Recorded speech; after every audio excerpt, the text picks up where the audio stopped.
Sebelumnya, Assalamualaikum warahmatullahi wabarakatuh. Waalaikumsalam warahmatullahi wabarakatuh. Terima kasih Bapak Ibu semua atas kehadirannya di web kita yang kedua. Bagi yang memungkinkan untuk open cam, silahkan open cam. Tapi yang memang lagi di perjalanan atau di sambil kerja dan tidak memungkinkan untuk open cam, nggak apa-apa. Sebelum kita mulai web kita pada malam hari ini, marilah kita berdoa sendiri-sendiri dulu masing-masing. Berdoa dimulai,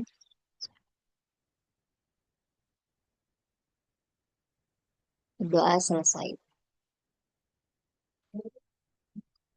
Jadi jadwal kita untuk web kedua ini sama kayak kemarin. Jadi kita nanti akan saya review sedikit tentang materi yang berkaitan dengan tugas kedua. Lalu setelah itu baru nanti kita review salah satu tugas gitu untuk contoh gitu. Ya, yang lagi di jalan nggak apa-apa, hati-hati di jalan. Yang untuk tugas satu kemarin ada yang mau ditanyain dulu mungkin sebelum kita mulai ke tugas dua.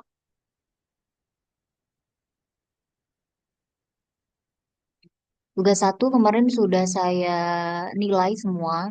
Udah yang ngumpulin itu ada 29 orang. Sudah saya nilai semua dan saya kasih komentar. Kalau ada yang mau ditanyakan terkait komentar atau dan lain-lainnya, boleh silahkan. Nggak ada? Ya, nggak ada. Berarti langsung aja saya mulai untuk materi yang tugas dua. Sedikit aja pengantar, baru nanti kita bahas tugas. Share screen saya terlihat ya? Sana. Ya, ya, Ya.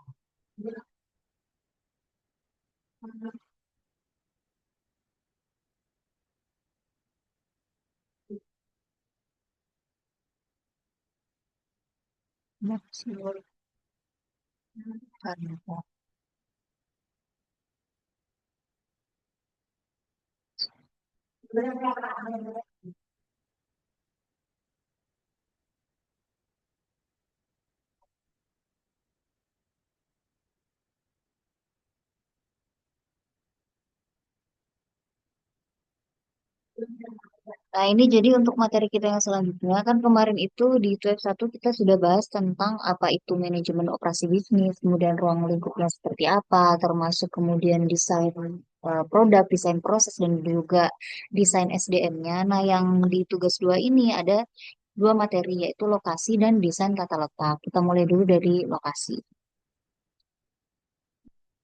Nah, jadi kenapa sih kok lokasi dan juga tata letak itu penting? Karena memang lokasi ini berkaitan sama biaya, efisiensi, produktivitas, dan daya saing perusahaan.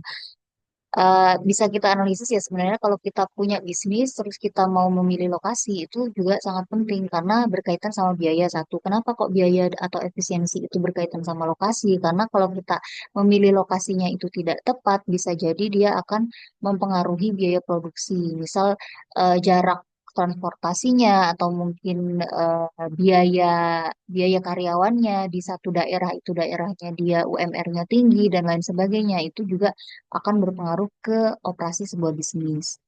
Terus juga produktivitas. Produktivitas itu ngaruh ke apa proses operasi dari perusahaan. Jadi proses operasinya lancar atau tidak itu juga tergantung sama pemilihan lokasi.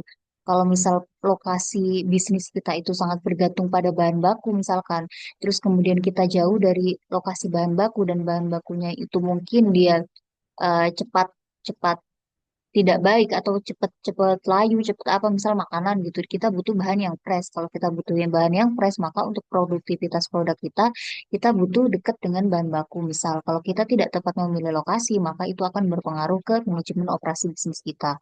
Kemudian itu juga bakal ngaruh ke daya saing perusahaan. Ini udah pasti, apalagi untuk bisnis-bisnis yang dia sifatnya sangat dekat dengan pelanggan. Kalau dia memang dekat dengan pelanggan dan juga butuh efisiensi dalam prosesnya, maka pemilihan lokasi ini akan sangat berpengaruh. Kalau dia bisa memilih lokasi yang tepat, maka dia punya keunggulan kompetitif yang besar dan dia bisa bersaing dengan perusahaan-perusahaan sejenis. Nah, di sini ada beberapa strategi yang bisa digunakan ketika kita mau milih tentang lokasi sebuah bisnis. Ini ada menurut Heiser dan Render tahun 2026, ada berdasarkan lokasi industri. Lokasi industri ini maksudnya apa? Jadi kita memilih lokasi berdasarkan lokasi itu memang area yang dikhususkan untuk industri. Contoh misal kalau di Surabaya itu ada daerah Rungkut. Itu ada namanya PT Sier. Si PT Sier ini dia yang mengelola area industri Rungkut itu. Nah, kalau kita memilih lokasi berdasarkan industri ketika bisnis kita seperti apa, itu adalah ketika bisnis kita memang industrinya itu besar. Karena kan memang lokasi khusus industri. Jadi di lokasi itu tuh memang pabrik-pabrik besar, kemudian perusahaan-perusahaan besar yang dia sifatnya manufaktur, kemudian kayak produksi misal yang dia skalanya besar, itu memang butuh lokasi-lokasi tertentu. Kenapa kok harus di lokasi-lokasi yang sifatnya khusus? Karena lokasi ini punya fasilitas-fasilitas yang bagus. Misal dari sisi listrik, air, dan lain sebagainya, terus keamanan dan lain sebagainya. Kan kalau dia produksinya besar, butuh pasokan listrik yang besar. Jadi hanya bisa dilakukan di lokasi-lokasi tertentu. Itu kalau kita pakai pendekatan berdasarkan lokasi industri. Kemudian ada juga pendekatan yang dia sifatnya berdasarkan lokasi jasa profesional. Lokasi jasa profesional ini dia biasanya dekat dengan konsumen. Kenapa? Karena memang jasa profesional ini biasanya sifat bisnisnya itu harus langsung ketemu ke konsumen. Makanya pendekatan yang dipilih adalah dengan jasa profesional. Jasa profesional contohnya apa? Misal dokter, kemudian perawat, kemudian jasa perawatan, jasa pendidikan bisa. Itu kan harus bisa juga sih jarak jauh. Cuman kebanyakan itu adalah dengan bertemu langsung dengan konsumen. Maka jika bisnis kita sifatnya seperti ini, maka akan lebih tepat untuk memilih lokasi berdasarkan jasa profesional atau dekat dengan konsumen agar pelayanannya bisa maksimal. Terus ada juga dia bisnis yang sifatnya lebih dekat ke lokasi jasa pendukung. Lokasi jasa pendukung ini adalah ya sifatnya pendukung di dalam kehidupan manusia. Maksudnya pendukung tuh gimana ya? Dia tetap butuh si pelanggan atau konsumen ini butuh, cuman dia sifatnya bisa jarak jauh seperti itu. Contohnya apa? Misal jasa pengiriman atau contohnya itu bisa jadi sebenarnya pendidikan juga bisa ya, seperti kayak kita sekarang itu kan kita pendidikan tapi jarak jauh itu kan bisa. Jadi dia kalau kita pilih lokasi di bisnis-bisnis yang sifatnya seperti ini, maka ya udah pilih aja lokasi yang dia di pusat kota, yang aksesnya mudah. Misal kalau pendidikan contoh di kita sekarang berarti yang punya akses internet yang mudah. Asal ada akses internet yang mudah, berarti akses pendidikan itu bisa dijangkau itu. Itu contoh dari pendekatan yang memakai lokasi jasa pendukung. Kemudian ada dari pendekatan competitive positioning, yaitu memilih lokasi agar lebih unggul dibanding pesaing dengan mengutamakan akses pasar. Ya, berarti dia selain melihat dari sisi bisnis internalnya, sifat bisnis dia juga mempertimbangkan dari sisi apa persaingannya. Persaingannya seperti apa? Kalau dia memang butuh persaingan yang tinggi ya, berarti dia harus gimana caranya lokasi yang dia pilih itu bisa bersaing dengan bisnis yang sejenis kayak gitu. Itu dari 4 pendekatan. Nah, kemudian ini berkaitan sama tugas 2 juga. Di tugas 2 itu kan diminta untuk menganalisis dulu dari sisi produknya itu lebih condong kemana lokasinya, apa faktor-faktor yang penting. Makanya di sini ada beberapa faktor penting yang harus diutamakan ketika memilih lokasi, yaitu yang pertama kedekatan dengan pasar dan pelanggan, yaitu mempercepat distribusi dan meningkatkan pelayanan. Berarti nanti ketika memilih lokasi, yang pertama dilihat itu adalah kedekatan pasar dan pelanggan. Apakah memang butuh dekat langsung dengan pelanggan, ataukah bisa jarak jauh dengan pengiriman, dengan dunia maya dan lain sebagainya, itu bisa dipertimbangkan. Terus yang kedua adalah ketersediaan bahan baku dan pemasok untuk mengurangi biaya logistik. Berarti apakah tadi misal kita memang butuh barangnya yang fresh dan harus dekat, tidak bisa dikirim jarak jauh ya, berarti mau tidak mau kita harus lokasi bisnis yang kita pilih itu dekat dengan bahan baku. Terus biaya tenaga kerja, mempertimbangkan upah, produktivitas, dan ketersediaan. Jadi kan biasanya memang lokasi bisnis itu terpusat di kota kan, karena kota itu dia punya sumber daya yang lengkap gitu, termasuk dari sisi tenaga kerja. Mulai dari regulasinya, tenaga kerjanya itu kan sudah ada gitu. Jadi kenapa memang bisnis-bisnis itu banyak di daerah perkotaan. Terus ini biasanya kaitannya sama UMR gitu kan. Biasanya di daerah-daerah tertentu kan ada UMR upah minimum regionalnya kan. Makanya perusahaan besar itu kalau misal dirasa di suatu wilayah itu UMR-nya terlalu tinggi dan dia tidak sanggup untuk itu, biasanya tutup pabrik di daerah itu, buka di daerah lain. Ini adalah salah satu faktor kenapa kok si perusahaan itu pindah lokasi biasanya karena biaya tenaga kerja yang tinggi. Terus yang keempat ada akses transportasi dan infrastruktur, yaitu kelancaran distribusi barang dan bahan baku ya. Berarti mau terutama untuk yang jasa pendukung tadi ya, misal yang dia butuh pengiriman jarak jauh. Kalau dia tidak punya akses transportasi dan infrastruktur yang baik, maka itu akan mengganggu jalannya bisnis gitu. Makanya pemilihan lokasi itu harus melihat dari akses transportasi dan infrastrukturnya. Terus dari biaya fasilitas dan pajak daerah, berarti ini kaitannya sama regulasi pemerintah. Pemerintahnya gimana, pajaknya seperti apa, dan lain sebagainya. Terus kondisi sosial, politik, dan keamanan yaitu memastikan keberlanjutan operasional. Nah, yang penting lagi, selain tadi udah irit nih, misal daerahnya udah bagus, sewanya irit, kemudian UMR-nya rendah, tapi kondisinya nggak stabil. Misal sering terjadi pungli atau banyak premannya di situ, terus pemimpinnya di daerah situ tidak tidak stabil gitu kepemimpinannya, maka itu juga akan sangat berpengaruh ke bisnis. Maka itu juga harus dipertimbangkan. Terus yang terakhir ada persaingan dan kondisi pasar ya, yaitu mempengaruhi positioning perusahaan. Berarti ini kaitannya dengan persaingan dengan bisnis yang lain yang sejenis. Kalau ada yang ditanyain, langsung aja ya, sambil saya jelasin terus. Nah, terus ini adalah langkah-langkah, istilahnya bukan langkah-langkah sih, kayak kayak tahapan, tahapan ketika kita mau memilih lokasi perusahaan yang berstandar global. Ya mungkin kalau ide bisnis yang dilakukan oleh Bapak Ibu teman-teman yang kemarin mungkin belum berstandar global, namun kita juga harus tahu ternyata kalau ketika memilih lokasi, kita itu harus memilih atau mempertimbangkan dari spek atau skop yang paling umum dulu. Nah, di sini kan ada tiga tahap nih. Ada tahap yang pertama dari lokasi negara dulu. Ya mungkin kalau kita ya mungkin untuk sekarang ya pilih lokasinya ya pasti Indonesia. Cuman ternyata yang pertama yang harus dipilih ketika misal kita memutuskan lokasi untuk suatu perusahaan itu adalah dari lokasi negaranya. Lokasi negara apa yang harus diperhatikan? Pertama, potensi pasar. Mungkin kalau di Indonesia pasti ini bagus potensi pasar karena Indonesia kan penduduknya banyak. Terus mayoritas itu konsumtif. Di sini tuh kan FOMO, apa-apa FOMO. Jadi potensi pasarnya bagus. Terus lihat juga dari stabilitas politik. Indonesia gimana nih stabilitas politiknya ya? Mungkin ya kadang bagus, kadang gini lah ya kurang gitu. Itu bisa jadi pertimbangan. Makanya kan kemarin banyak berita-berita yang kita lihat itu perusahaan-perusahaan internasional apa kemarin yang mau invest ke sini akhirnya nggak jadi mungkin karena dilihat stabilitas politiknya kurang gitu makanya lebih memilih negara-negara lain. Terus kebijakan investasi asing, tarif pajak, biaya tenaga kerja, sama kayak tadi ketersediaan bahan baku, infrastruktur, dan aspek budaya hukum dan regulasi. Itu yang harus dipertimbangkan ketika memilih lokasi dari ruang lingkup negara.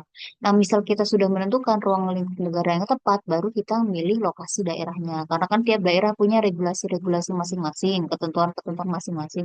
Maka setelah kita memastikan kalau di suatu negara ini kiranya cocok untuk dijadikan lokasi bisnis, maka yang selanjutnya kita melihat dari sisi daerahnya. Nah, yang harus diperhatikan adalah yang pertama kedekatan dengan pasar, kemudian akses ke bahan baku, ketersediaan tenaga kerja, biaya sewa. Ini mulai ke biaya. Jadi udah mulai memperhatikan biaya. Oh di daerah ini atau di kota ini gimana nih UMR-nya, terus sewa lahannya di range berapa dan lain sebagainya. Itu mulai diperhatikan di lokasi daerah. Nah, ketika sudah memutuskan lokasi daerahnya yang mana, misal tadi berdasarkan lokasi industri, misal sudah tahu mungkin mau di Jakarta atau mau di Surabaya dan lain sebagainya, baru di site-nya, lokasi untuk memilih tempat atau site. Tempat atau site itu berarti dia fokusnya lebih kecil lagi di lingkungan atau lokasinya. Berarti yang dilihat apanya? Kondisi fisik lahan. Berarti kan misal memang sewa bangunan, bangunannya itu seperti apa, terus lahannya seberapa besar, ketersediaan utilitas seperti listrik, air, dan akses jalannya seperti apa, keamanannya ada banyak premannya nggak atau ada penghuninya nggak, dan lain sebagainya. Dan juga potensi perluasan di masa yang akan datang. Karena kan memang kalau sebuah bisnis itu pasti maunya kan semakin bagus gitu kan di masa depan. Makanya harus diperhatikan juga ketika nanti sudah berjalan setahun, 2 tahun, jangka menengah dan akhirnya jangka panjang itu seperti apa prospeknya supaya lokasinya ini bisa prospektif sampai jangka panjang. Nah, itu ya beberapa tahapan atau langkah-langkah yang harus dilakukan ketika memilih lokasi mulai dari tingkat yang paling luas sampai tingkat yang paling sempit atau terkecil, lingkup terkecilnya. Nah, ini beberapa permasalahan yang harus dipertimbangkan oleh perusahaan ketika memilih suatu lokasi. Yang pertama adalah biaya tetap yang tinggi. Nah, lokasi ini kan memang dia masuknya kan biaya tetap kan, biaya tetap bukan biaya variabel. Kenapa biaya tetap? Karena sekali kita nyewa itu biasanya kan ya nggak mungkin satu hari harian kan nyewanya. Ya pasti biasanya 6 bulan atau setahun atau mungkin kalau perusahaan yang gede banget ya mungkin bisa jadi berapa tahun gitu, tahunan, 5 tahun, 10 tahun dan lain sebagainya. Makanya kenapa si lokasi ini dia termasuk ke dalam biaya yang sifatnya tetap. Jadi kita mau produksi atau enggak, biaya itu bakal tetap keluar. Nah, karena sifatnya yang tetap tadi, kalau kita milih lokasinya tidak tepat atau kurang tepat, maka biaya ini akan ditanggung dalam jangka panjang. Makanya si pemilihan lokasi ini menjadi krusial atau penting bagi perusahaan. Oke. Terus yang kedua adalah lokasi pabrik dan gudang. Jadi dalam menentukan lokasi, fasilitas seperti pabrik dan gudang menjadi faktor penting. Jadi kan eh, pabrik itu digunakan untuk proses produksi, sedangkan gudang untuk menyimpan barang. Jadi kita harus memperhatikan juga, misal kita udah milih lokasi pabriknya, tapi kita belum menemukan lokasi gudangnya, yaitu harus tahu, oh kalau kita milih lokasi A, nanti eh, possibilities atau kemungkinan gudangnya di area mana, kalau di lokasi B, possibilities atau kemungkinannya di area mana, itu harus diperhatikan. Karena ketika sudah diproduksi dan penyimpanannya tidak maksimal, itu juga bakal menambah biaya transportasi dan lain sebagainya, dan memperlambat produktivitas perusahaan. Terus yang ketiga adalah lokasi pasar dan pesaing. Pendapatan yang diperoleh sangat dipengaruhi oleh kedekatan lokasi dengan konsumen serta pesaing. Lokasi yang strategis dapat memberikan keuntungan kompetitif karena memudahkan distribusi produk dan layanan kepada pelanggan. Jika lokasi terlalu jauh dari pasar utama, perusahaan risiko kehilangan uang. Ini maksudnya adalah kedekatan dengan pelanggan, lokasi pasar dan pesaing. Kalau kita pilih lokasi yang dekat dengan pelanggan, tapi itu biasanya pasti mahal.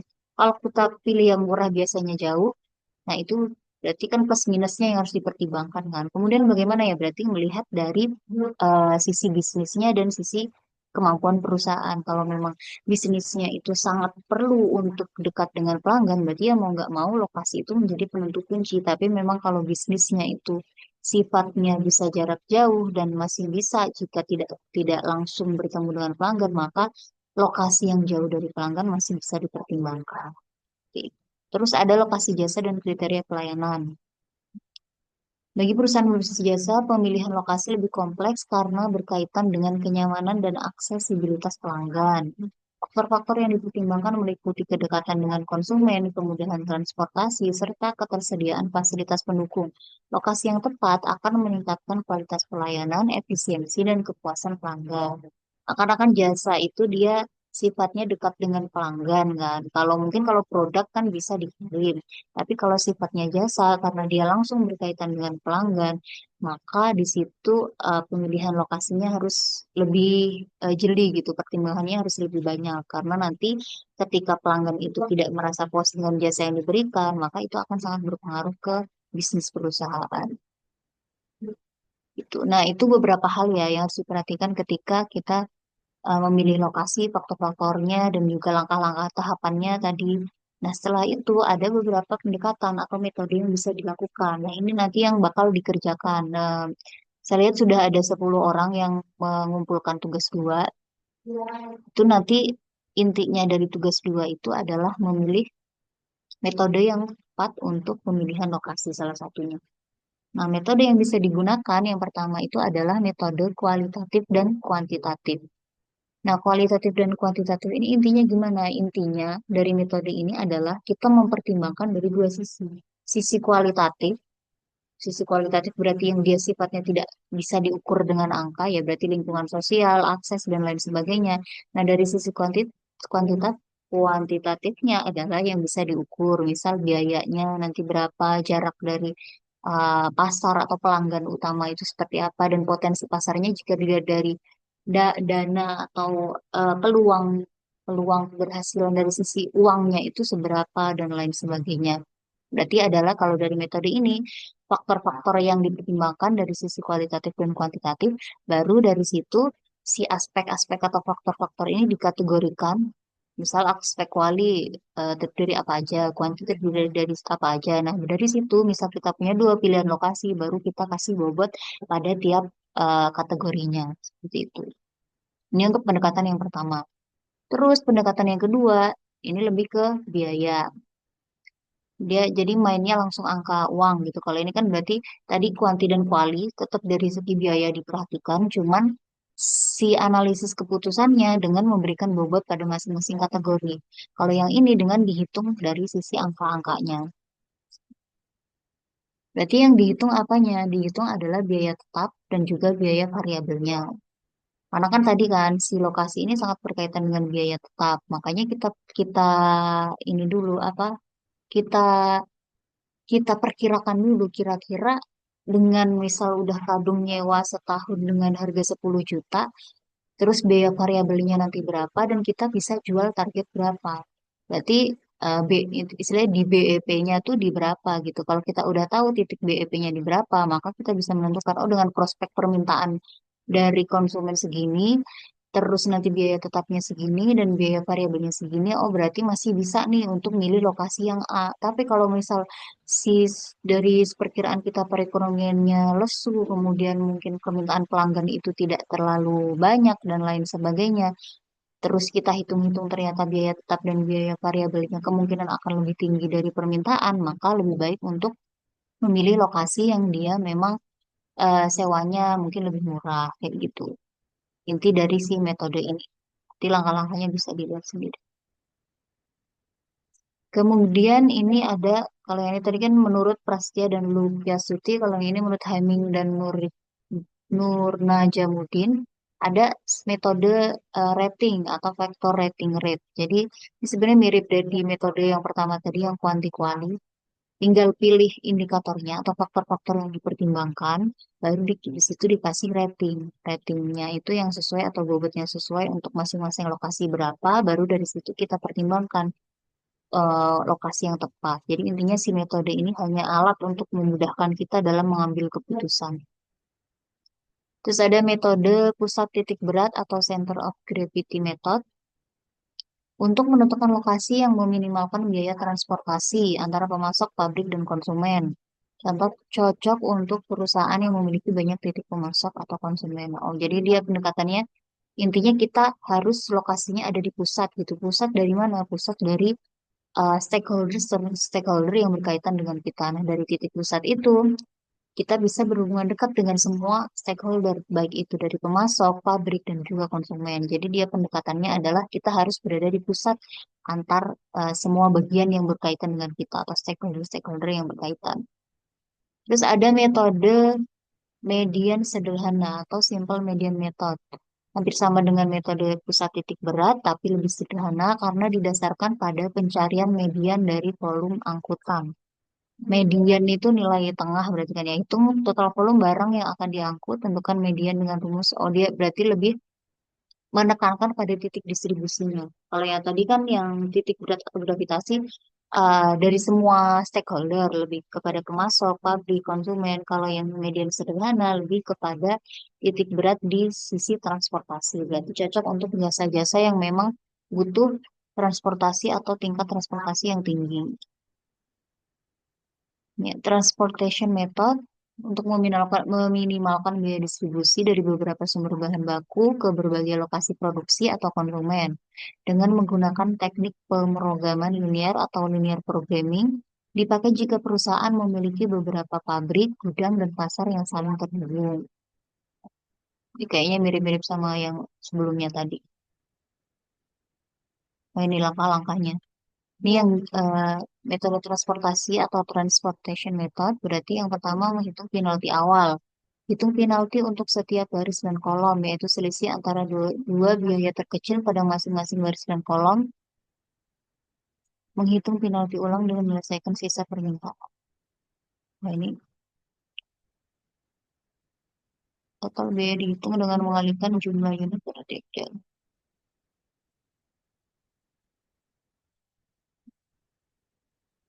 Menghitung penalti.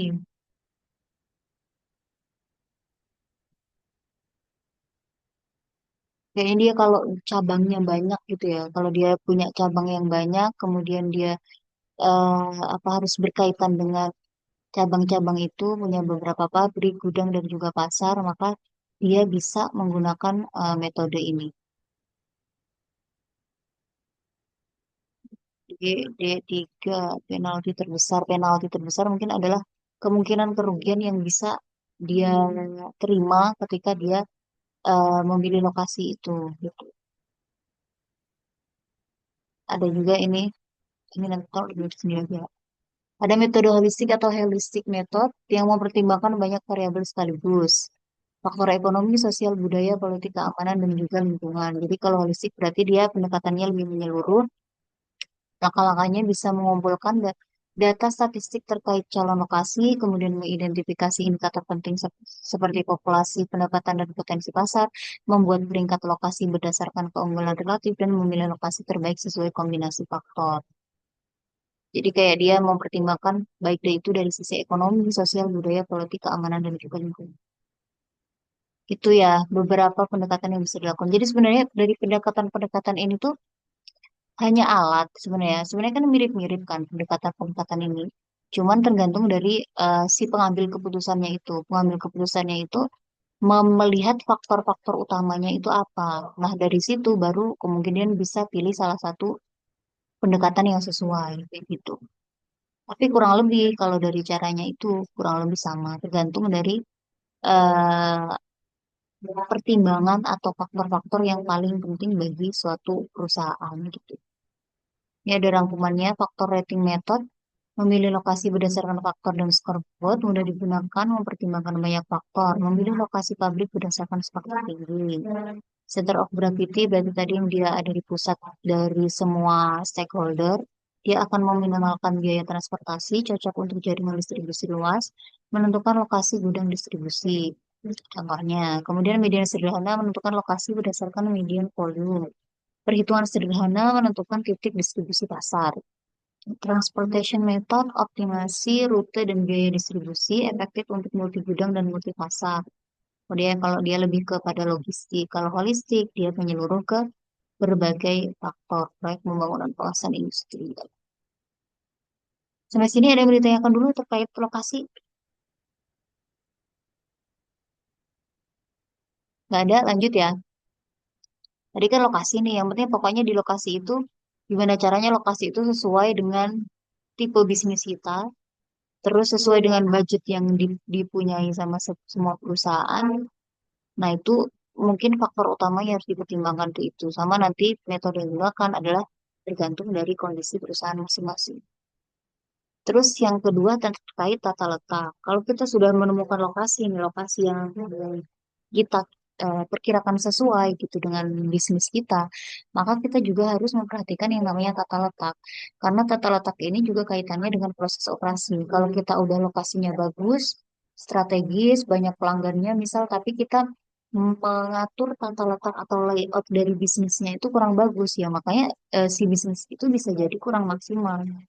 Misal contoh kita ambil contoh misal minimarket gitu. Minimarketnya tuh udah rame di depan kampus misalkan lokasinya. Dia di depan kampus, depan perkantoran, lokasinya udah bagus, tapi mungkin layout atau pengaturannya itu kurang menarik. Bisa jadi orang-orang juga juga nggak sadar gitu kalau ini tuh minimarket ya atau apa ya mungkin. Makanya tata letaknya itu juga harus disesuaikan supaya si manajemen operasi perusahaan itu maksimal. Mungkin kalau kita lihat di Alfamart, Indomaret itu kan dia dia punya ciri khas sendiri kan untuk layout atau tata letaknya. Misal dengan lampu yang sangat cerahnya itu, kemudian dengan warna-warna tertentu, kemudian letak kasirnya, kemudian letak barang-barangnya itu dia punya punya pertimbangan sendiri gitu karena itu akan mempengaruhi si dari sisi konsumen juga.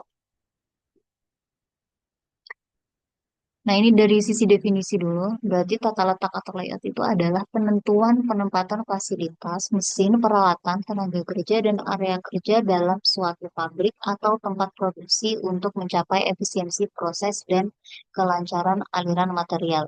Jadi, maksud dari tata letak ini memang karena kita mata kuliahnya itu manajemen operasi ya, jadi lebih kepada tempat produksi gitu. Tapi kalau dia sifatnya jasa ya berarti termasuk dari tempat jasanya dia gitu. Termasuk tadi misal di minimarket, walaupun tidak ada produksinya di situ, berarti kan produksinya yaitu di jasa menjual barang itu kan, berarti ya termasuk layout dari penempatan-penempatan jasanya tadi. Tata letak yang efektif itu dapat membantu perusahaan dalam mencapai pemanfaatan yang lebih efektif atas ruangan, peralatan, dan manusia. Berarti kan kalau kita udah menatanya dengan baik, maka dengan ruangan yang ada itu bisa mencapai efisiensi yang maksimal. Jadi kan efisiensi itu sebenarnya tidak harus ruangannya luas. Misal kalau kita punya ruangan yang cukup dan kita bisa menatanya dengan baik, maka itu bisa mencapai efisiensi gitu. Terus ada arus informasi, bahan baku, dan manusia yang lebih baik. Ya, karena kan ada alurnya kan berarti di dalam sebuah operasi itu. Dan dengan lokasi ruangan atau tata letak yang ada, arus informasinya nanti itu seperti apa, alur produksinya seperti apa, produksi bahan produk atau barang dan jasanya itu seperti apa. Dan karena melibatkan sumber daya manusia, maka itu juga akan sangat penting atau berkaitan. Yang ketiga, lebih memudahkan konsumen. Contoh tadi misal di minimarket, kalau penataannya bagus, penataannya sesuai, maka itu akan lebih memudahkan konsumen. Kemudian ada peningkatan moral karyawan dan kondisi kerja yang lebih aman. Kalau di manufaktur dan lain sebagainya kan berarti memang banyak mesin-mesin gitu kan biasanya di produksinya. Nah, itu butuh standarisasi keamanan tertentu, di mana dengan tata letak yang baik, ya maka keamanan dari karyawan itu bisa lebih terjamin. Kenapa harus ditata letaknya atau layoutnya itu harus disesuaikan? Ada beberapa alasan. Yang pertama untuk meminimalkan material handling cost. Tata letak yang baik itu dapat mengurangi jarak perpindahan bahan, mengoptimalkan alur produksi, dan menghemat waktu serta biaya transportasi material di dalam pabrik. Jadi kalau semakin efisien atau semakin efektif tata letaknya, ya maka semakin cepat. Berarti kalau semakin cepat mencapai tujuan atau hasil produksinya itu diproduksi dengan semakin cepat, maka handling cost-nya atau biaya produksinya akan semakin rendah. Terus dia akan meningkatkan efektivitas penggunaan ruangan. Ruang produksi dimanfaatkan seefisien mungkin agar tidak ada area kosong yang terbuang dan tetap memperhatikan aspek keselamatan, kenyamanan, dan fleksibilitas pengembangan di masa depan. Kan lokasi itu kan mahal ya tadi, lokasi itu biaya sewanya mahal, apalagi di tempat-tempat yang strategis. Kalau kita sudah perhitungannya perhitungan bisnis, berarti kan kalau sudah mengeluarkan biaya untuk lokasi, maka lokasi yang udah kita sewa itu harus dimanfaatkan dengan sebaik-baiknya agar efektivitas itu tercapai. Terus yang ketiga, memaksimalisasi penggunaan tenaga kerja. Kalau kita natanya kurang bagus, bisa jadi terjadi penumpukan tenaga kerja. Misal di satu area ngumpul beberapa orang, tapi di area yang lain tidak ada, gitu kan? Berarti di situ ada ketidakmaksimalan dalam penataan layoutnya. Kalau penataan layoutnya bagus, di setiap posnya sumber dayanya maksimal, maka hasilnya juga akan maksimal. Terus mengurangi kendala kelancaran proses produksi. Tata letak yang dirancang baik dapat meminimalkan resiko kemacetan alur kerja, keterlambatan proses, dan potensi bottleneck sehingga produksi berjalan dengan lancar. Bottleneck itu maksudnya dia ini apa namanya kayak eh, full gitu loh, terlalu berlebihan di satu area. Jadi ketika kita merancang suatu tata letak itu kan ada kemungkinan terjadi eh, terpusat di satu titik gitu. Terpusat di satu titik ini berarti dia nggak efisien. Kenapa nggak efisien ya? Karena harusnya setiap area itu lancar gitu, dari misal dari sini alurnya setelah ini apa dan setelah ini apa. Nah, dari alur A, B, C dan lain sebagainya itu harusnya dia punya titik lancar yang sama. Tapi kemungkinan karena kita mungkin ketika pertama kali baru baru merancang sebuah bisnis kan belum dites tuh, belum dites itu kemungkinan akan ada penumpukan di salah satu titik atau bottleneck di titik-titik tertentu. Nah, dari situ penting untuk menata gitu supaya nanti si bottleneck ini tidak terjadi, yang akhirnya dia bisa mengganggu kelancaran produksi. Terus memudahkan komunikasi dan koordinasi, ya kan pasti antar bagian itu butuh koordinasi dan komunikasi. Ketika tata letaknya itu baik, maka komunikasi itu juga bisa berjalan dengan maksimal. Nah, ini ada beberapa pendekatan yang bisa dilakukan ketika kita mau merancang tata letak dari sebuah bisnis. Ada yang dia berdasarkan produk atau produk layout. Produk layout ini maksudnya apa? Jadi intinya di tahapan-tahapannya itu urut gitu, urut, linear, urut, berurutan dan linear. Misal kalau di gambar ini kan bisa dilihat kan, dari awalnya dia butuh dibubut dulu, habis dibubut dibor, digerinda, dibor lagi. Pokoknya dia itu urut. Intinya si produk layout itu si produknya ini akan melalui setiap tahapan secara urut. Itu namanya dia produk layout. Nah, si produk layout ini cocoknya buat apa? Cocok kalau kita memproduksi suatu barang secara massal dan seragam. Jadi kalau udah punya standarisasi, produknya itu sama dan dalam jumlah yang besar, maka lebih cocok ketika kita menatanya itu dengan produk layout seperti itu. Contohnya di pabrik mobil, pabrik sepeda motor, industri minuman kemasan kan kayak industri minuman kemasan itu kan dia sudah terstandarisasi kan. Pertama minuman dulu, kemudian di packing apa dan sebagainya itu kan karena sudah langkah-langkahnya sudah terstandarisasi, maka lebih baik pakai produk layout. Nah, bedanya apa dengan proses layout? Nah, kalau si proses layout ini dia dikelompokkan berdasarkan prosesnya. Kalau tadi tahapannya itu urut dan sesuai tahapan produk, mulai dari produk itu awal disiapkan sampai produk itu jadi. Kalau yang ini dia berdasarkan dikelompokkan berdasarkan prosesnya. Dikelompokkan berdasarkan proses, maksudnya maksudnya gimana? Ini seperti gambar ya. Ini ada bubut. Oh, bubut ada 4 area bubut. Potong ada 4 area potong. Gerinda ada 2 area gerinda. Bor ada 2 area bor dan lain sebagainya. Jadi setiap setiap tahapannya itu ngumpul di satu gitu. Kalau ini kan nggak ngumpul nih. Ini kan ada las, tapi dia di area linear yang beda gitu. Kalau yang ini dia di satu area yang sama dan si bubut di area bubut aja, potong area potong aja, gerinda area gerinda aja. Nah, kenapa si jenis tata letak ini digunakan seperti ini? Karena dia sifat produksinya itu job shop atau pesanan khusus. Jadi misal beda-beda gitu tiap pesanan karena tidak ada standarisasi khusus dan beda-beda tiap pesanan punya ciri khas tertentu. Maka misal dia dari bubut nih, dari bubut harus dibor dulu. Bisa jadi untuk satu produk dari bubut ke bor itu bisa langsung digerinda. Tapi ada satu produk yang dia habis bubut, bor bisa jadi balik lagi ke bubut. Jadi gitu. Kalau dia sifat sifat produknya kayak gitu, maka dia lebih cocok menggunakan tata letak yang sifatnya proses layout gitu. Nah, ini contohnya di sini rumah sakit, ruang unit radiologi, ruang operasi, bengkel mesin percetakan. Mungkin kalau di rumah sakit itu kan dari ruang operasi bisa jadi balik lagi ke sini atau mungkin ada keadaan yang gawat dan lain sebagainya bisa jadi masuk lagi ke ruang operasi. Jadi nggak ada urutan yang linier gitu. Bisa jadi sangat berbeda untuk tiap-tiap kasusnya.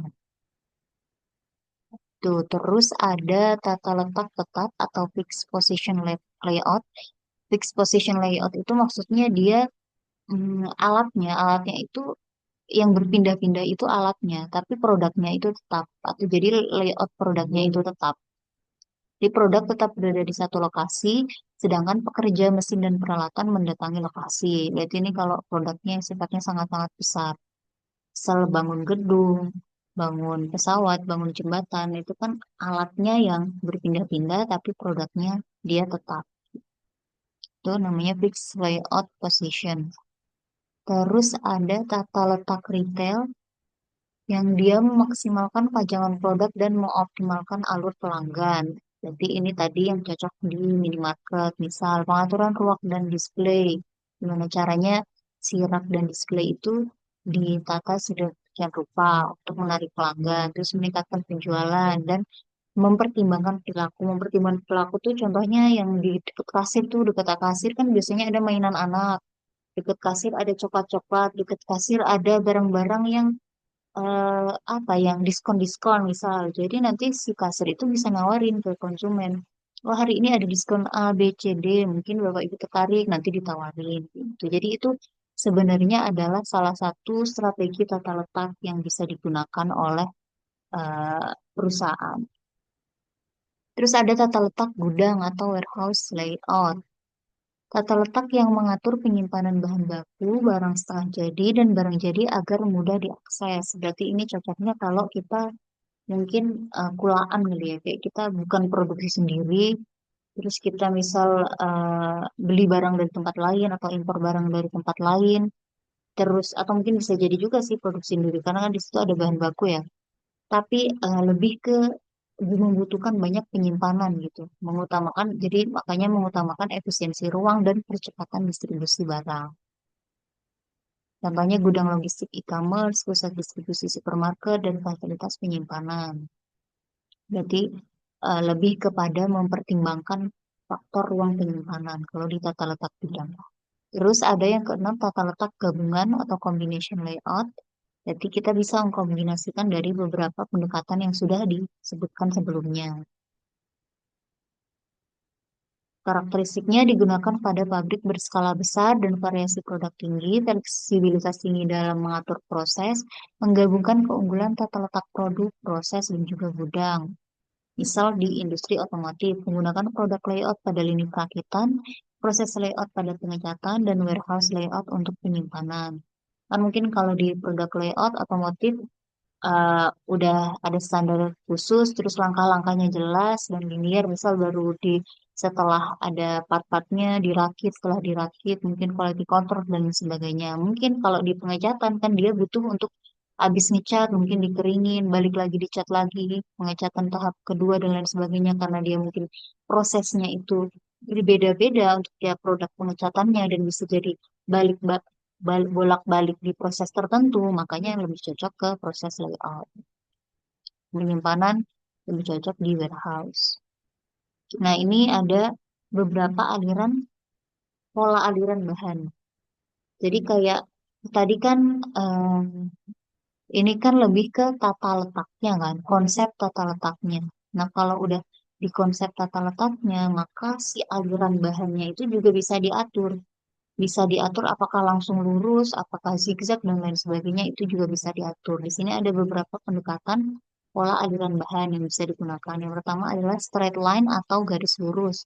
Berarti ya kalau memang dia si alurnya itu sederhana dan lurus gitu singkat, maka bisa pakai ini karena dia ya udah tinggal lurus aja dari tahapan satu sampai tahapan akhir. Misal mulai dari di apa mungkin bikin roti diadon dulu atau mungkin di mix up dulu habis itu dikasih dipanggang dan lain sebagainya ya berarti dia aman lurus aja gitu dan prosesnya sederhana makanya bisa menggunakan straight line atau garis lurus. Terus ada yang namanya zigzag atau serpentine kalau dia alur produksinya cukup panjang alur alur produksinya cukup panjang dan ruangannya itu terbatas. Nah, karena ruangannya terbatas, kalau pakai yang lurus itu mungkin akan memakan ruangan yang cukup banyak, makanya lebih baik dikasih alur aliran bahan yang zigzag gitu. Jadi satu, kedua zigzag, ketiga, empat dan lain sebagainya. Ini akan lebih menghemat ruangan. Terus ada U-shape ketika diinginkan agar akhir proses produksi berada pada lokasi yang sama di awal. Jadi kalau kita misal mungkin lokasi pabriknya itu sedemikian rupa sehingga butuh untuk agar produk awal dan produk akhir jadinya itu di lokasi yang sama untuk memudahkan distribusi misal berarti kita bisa pakai U-shape bisa juga pakai sirkular sirkular juga sama kayak U-shape dia bisa dengan untuk titik satu mulai dari produksi awal sampai akhir atau barang jadi itu bisa di titik yang sama bisa juga out angle ini pola aliran bahan berdasarkan bentuk sudut-sudut tidak beraturan, tidak terlalu dikenal dibandingkan pola-pola aliran lainnya, tetapi memberikan manfaat berupa lintasan yang lebih pendek. Pola ini terutama bermanfaat untuk area pabrik yang kecil karena dapat memaksimalkan pemanfaatan ruang yang tersedia. Jadi mungkin tergantung ruangannya ya, tergantung lokasinya juga luasnya seberapa dan butuhnya itu seperti apa. Jadi bisa pakai beberapa pendekatan yang ada ini. Nah, itu terkait sedikit pengantar tentang materi dari tugas 2, yaitu lokasi dan juga tata letak. Mungkin apa ada yang mau ditanyakan sebelum kita beralih ke tugas?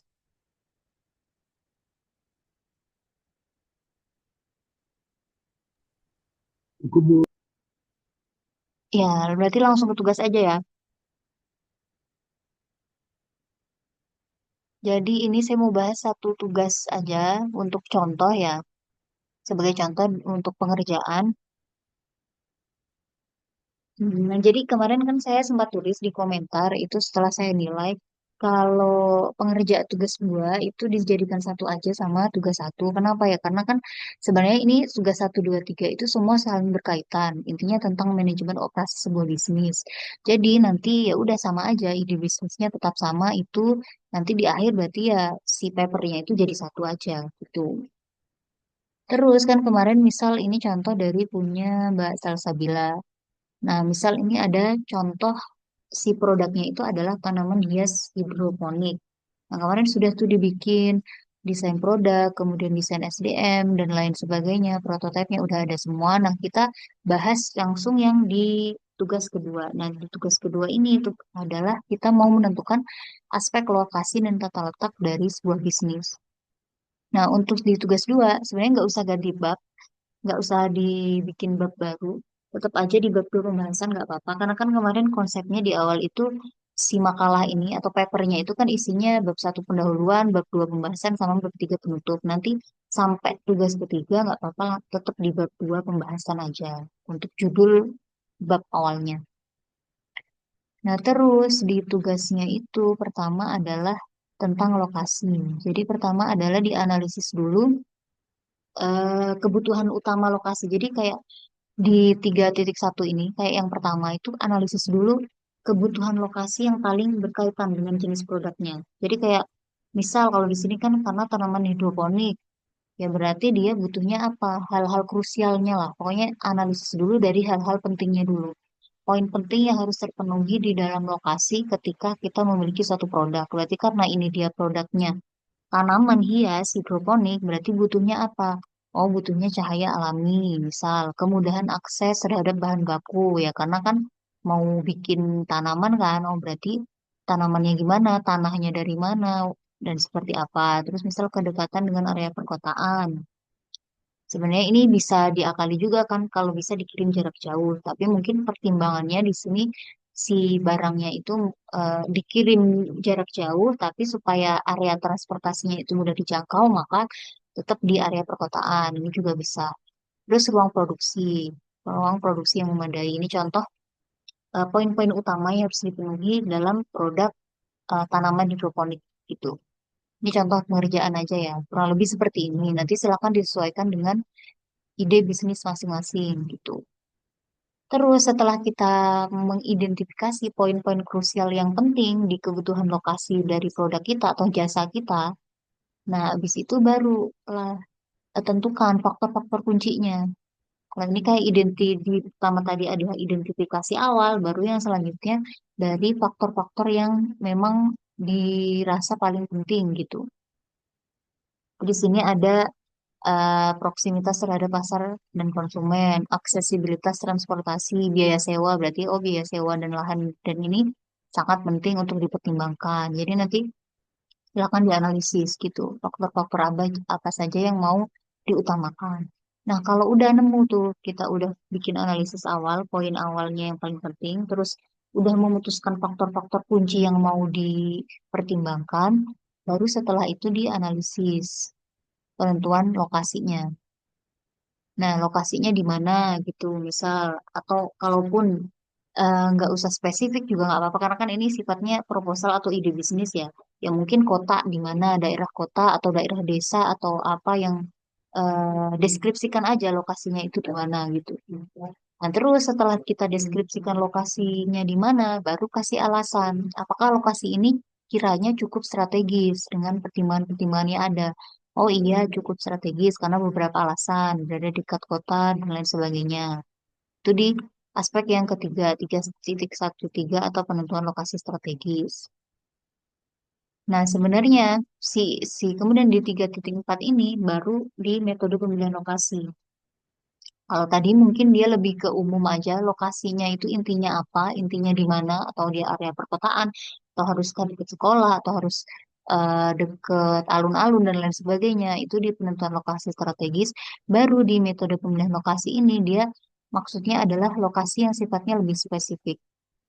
Lokasi spesifiknya misal anggaplah kita sudah punya dua pilihan lokasi sama-sama di kota, tapi satu lokasi karakteristiknya seperti ini, satu lokasi karakteristiknya seperti ini. Jadi kayak beda karakteristik. Ini adalah kalau di tahapan tadi ini udah masuk ke site-nya gitu. Kita udah milih lokasi dari sisi site. Kalau yang di atas, yang analisis strategi itu lokasi mungkin dari sisi tempatnya aja, kayak kotanya atau desanya di mana. Tapi kalau di analisis penilaian faktor atau metode pendekatan pemilihan lokasi ini lebih ke site-nya.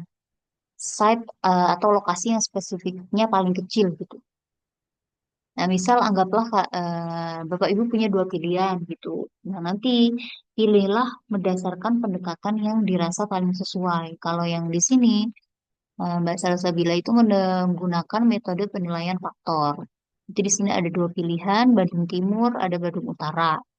Nah, kemudian faktor yang dia pertimbangkan paling utama itu ada akses pasar, bahan baku, biaya sewa, dan lain sebagainya. Ada diberi bobot masing-masing, baru nanti ada nilai akhirnya. Nah, dari sini bisa dipertimbangkan ternyata yang memiliki nilai lebih tinggi dan sesuai dengan faktor-faktor yang dipertimbangkan itu di Bandung Timur.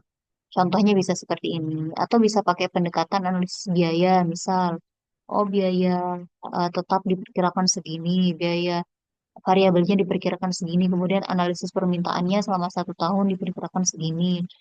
Untuk lokasi A biayanya segini, lokasi B biaya segini, si permintaannya nanti diperkirakan segini. Kalau kita milih lokasi A, kalau milih lokasi B seperti apa, nah baru bisa dibandingkan dan bisa dipilih lokasinya. Kayak gitu juga bisa. Bisa pakai pendekatan yang mana aja, tergantung dari sisi apa yang paling diutamakan. Terus ini strategi tata letak. Nah, apa nih? Nah, ini sebenarnya saya komen itu karena tata letak itu biasanya kan kalau nggak proses mungkin produk ya yang paling sederhana yang bisa ditulis. Nah, di sini saya komen ini mungkin bisa lebih dijelaskan lagi terkait prosesnya standar atau tidak. Karena kan kata kuncinya kalau berdasarkan produk, kalau kita tata letaknya produk layout itu adalah kalau dia itu alurnya itu sudah sangat terstandar dan linier gitu. Jadi lurus aja kalau habis tahapan A langsung ke tahapan B langsung ke C, ke D. Dan dia sangat-sangat sangat berurutan. Jadi kalau tidak berurutan, kemungkinan tidak cocok kalau pakai si produk layout gitu. Nah, di sini eh, saya komen seperti ini maksudnya supaya lebih dijelaskan lagi apakah untuk membuat suatu tanaman hidroponik itu butuh proses yang terstandarisasi atau dia memang punya ciri khas tertentu gitu. Misal masing-masing tanaman memang beda, makanya dia lebih cocok ke pakai proses layout gitu. Makanya perlu dijelaskan lagi. Mau pakai proses atau pakai produk, nggak masalah yang mana aja. Yang penting alasannya itu sesuai dengan pendekatan yang dipilih. Jadi mungkin di sini bisa ditambahkan lagi. Kenapa kok memilih si proses layout gitu. Nah, sebenarnya di sini udah sih alasan pemilihan strategi. Fleksibel terhadap mungkin, tapi di sini bisa ditambahkan gitu. Fleksibel terhadap perubahan produk, memudahkan pengawasan kualitas dan tahapan proses, mengoptimalkan pergerakan tenaga kerja dan efisiensi ruang. Itu udah, di sini sebenarnya udah ada, cuman masih kurang gitu, kurang dikit aja. Terus nanti bikin sketsa tata letaknya. Kira-kira nanti diaturnya seperti apa. Nah, ternyata kalau dilihat dari sini sebenarnya ya, sebenarnya lebih kepada lebih cocoknya ke produk gitu, bukan proses. Ini menurut analisis saya ya, pendapat saya karena di sini saya lihat di alurnya di sini kan setelah nanti ada desain tata letak, ada pengerjaan tentang alur.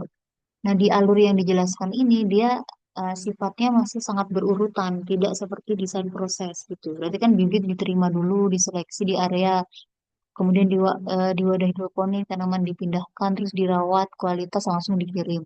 Nah, mungkin kalau tetap mau menggunakan pendekatan yang sifatnya proses, si alurnya ini mungkin diubah sedikit, disesuaikan gitu dengan alur yang sesuai dengan proses. Kalau proses itu kan berarti dia terspesifikasi kan, tidak ada standarnya. Berarti mungkin ditambah, oh berarti untuk tanaman A yang sifatnya ini setelah dipindahkan ke wadah diberi nutrisi harus di area mana lagi gitu, harus bolak-balik gitu pokoknya. Prosesnya itu nggak lurus. Jadi misal dari udah diproses penanaman, ya mungkin dia harus dibalikin lagi proses pembibitan karena mungkin harus dicek dulu dan lain sebagainya. Intinya nggak linier gitu.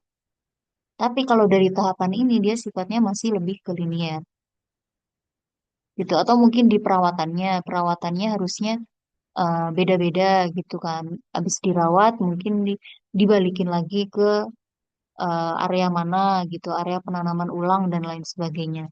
Kalau mau tetap pakai desain proses gitu. Karena kalau dia lurus-lurus aja alurnya, berarti lebih cocok pakai desain yang sifatnya produk. Itu mungkin nanti ini bisa ditambahkan lagi. Ini udah pertimbangan ekonomi efisiensi. Kemudian yang poin terakhir itu tentang evaluasi efisiensi dan tata letak. Evaluasi di sini maksudnya di sini ada beberapa poin ya. Di instruksi tugasnya itu ada disuruh menganalisis potensi bottleneck, waktu tempuh antar stasiun kerja, dan efisiensi aliran material atau aliran informasi. Nah, maksud dari potensi bottleneck ini apa? Mungkin ini pengerjaannya nanti bisa diperbaiki atau disesuaikan. Potensi bottleneck itu tadi potensi titik-titik atau alur di mana pada saat titik tertentu atau mungkin pas lagi rame-ramenya, kemungkinan di alur tersebut bakal jadi pusat keramaian gitu sehingga kurang kurang efisien dalam prosesnya. Contoh misal kalau dalam konteks bisnis ini ya, nih mungkin pada area perawatan dan pertumbuhan di growing area. Misal karena mungkin pesannya lagi banyak, growing areanya kurang luas, akhirnya numpuk di situ. Akhirnya mungkin karena apa namanya ruangannya terlalu sempit, growing area-nya kurang luas, sedangkan waktu perawatannya butuh 3 sampai 5 hari, akhirnya produksinya terhambat. Itu namanya bottleneck atau tidak efisiensinya suatu alur di titik mana. Oh, ternyata bisa jadi di titik perawatan dan pertumbuhan. Jadi nanti Bapak Ibu bisa analisis dari masing-masing alur atau proses bisnis Bapak Ibu. Kira-kira kalau misal nanti terjadi keramaian atau pesanannya lebih banyak, pelanggannya lebih banyak, kira-kira potensi apa yang rawan menimbulkan ketidakefisiensian dalam proses operasinya gitu. Nah, terus tanaman butuh lingkungan yang stabil cahaya nutrisi, makanya kalau dia dengan lokasi yang terbatas, itu bisa bisa jadi tidak maksimal. Itu dianalisis dampaknya gimana. Berarti jika permintaan meningkat, area ini menjadi antrian yang panjang dan menghambat proses berikutnya. Terus ada poin tentang waktu tempuh antar stasiun. Berarti dianalisis juga, mungkin karena menggunakan tata letak yang sifatnya linier, maka waktu tempuhnya sudah eh, efisien atau sudah strategis, gitu. Itu dijelaskan untuk masing-masing bisnisnya. Nanti dijelaskan alurnya seperti apa, alur linier kah, atau yang zigzag kah, atau apa, itu bisa dijelaskan. Terus dijelaskan juga tentang efisiensi aliran material dan informasi. Terus apakah aliran materialnya atau bahan-bahannya itu sudah baik atau belum gitu. Kenapa kalau baik itu alasannya apa? Ya karena kami sudah melakukan ini itu dijelaskan. Kalau memang belum baik ya berarti apa yang masih kurang nanti bisa dievaluasi gitu. Kalau di sini contohnya misal tray bergerak satu arah mengurangi kebingungan atau area perawatan terpusat memudahkan perawatan massal. Quality control dekat dengan area packing mempersingkat waktu transit. Ini hal-hal yang bisa dilakukan untuk mengefisiensikan alur material. Terus yang selanjutnya ada aliran informasi. Jadi kan ada tahapan-tahapan tadi, misal benih itu disemai pada tanggal berapa, butuh waktu berapa hari dan lain sebagainya. Itu dijelaskan juga apa strategi yang digunakan untuk memastikan bahwa aliran informasi dalam proses produksi itu sudah berjalan dengan baik gitu. Misal, setiap batch tanaman dapat diberi kode, warna label, dan tanggal tanam. Terus traynya ditandain supaya tahu nih jadwal mana tanaman yang siap panen atau siap untuk di packing kayak gitu. Kemudian ada dokumentasi pertumbuhan harian dan lain sebagainya. Terus yang ini bisa tambahkan juga evaluasi. Berarti kan tadi kita udah analisis tuh, baik dari sisi apa namanya aliran material, aliran informasi dan lain sebagainya. Kalau sudah dianalisis dari yang kita desain dulu, habis desain kita analisis apakah sudah efisien atau belum. Kalau kiranya sudah efisien ya berarti sudah. Kalau kiranya masih ada hal yang mungkin bisa terjadi atau ketidakefisiensian yang mungkin bisa terjadi, bisa kita kasih saran. Contoh di sini, oh karena tadi kemungkinan di area perawatan dan penanaman itu bisa terjadi bottleneck, maka bisa ditambah rak vertikal. Rak vertikal kan berarti bisa ditumpuk tuh, asal mungkin cahaya matahari tetap bisa masuk, tanaman itu tetap bisa tumbuh dengan maksimal, misal. Jadi dengan area yang ada bisa em, diakses atau bisa digunakan untuk tanaman yang lebih banyak. Terus bikin sistem antrian panen first in first out, berarti mana yang ditanam dulu dia harus dipanen dulu. Terus bisa pakai digitalisasi untuk monitoring tanaman. Oh mungkin ada software atau alat-alat tertentu yang bisa untuk menganalisis atau memperkirakan tanaman-tanaman itu secara otomatis gitu misal. Itu bisa dijelaskan di kritik dan juga saran. Saran dari hasil evaluasi yang dilakukan. Udah itu sih beberapa hal yang mungkin bisa diperhatikan ketika nanti mau mengerjakan tugas dua atau yang sudah mengerjakan dan mau direvisi itu boleh banget. Silakan nanti berarti itu hal-hal yang harus diperhatikan terkait lokasi dan juga tata letak. Mungkin dari Bapak Ibu ada yang mau ditanyakan?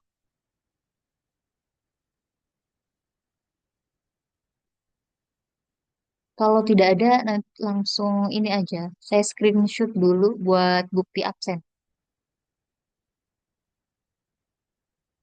Bentar. Yuk.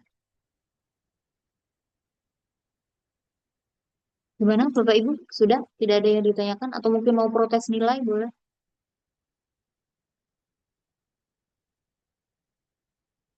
Tidak ada?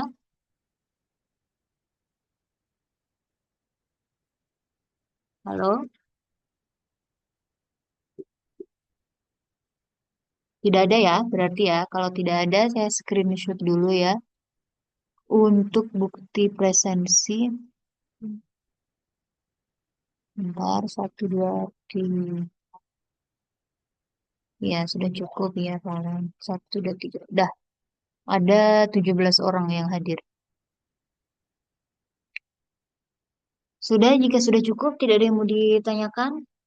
Saya kira cukup untuk web kedua hari ini. Nanti web ketiga sama aja jadwalnya, Jumat juga jam 7 seperti biasa. Terima kasih banyak atas kehadirannya pada web hari ini. Mohon maaf apabila ada kekurangan dan juga kesalahan dari saya. Terima kasih sebanyak. Wassalamualaikum warahmatullahi wabarakatuh. Waalaikumsalam Waalaikumsalam, Bu. Makasih, Bu ya. Terima Iya, kasih warahmatullahi iya, wabarakatuh. iya. Semangat kerjain tugasnya. Oh iya, screen recordnya tak.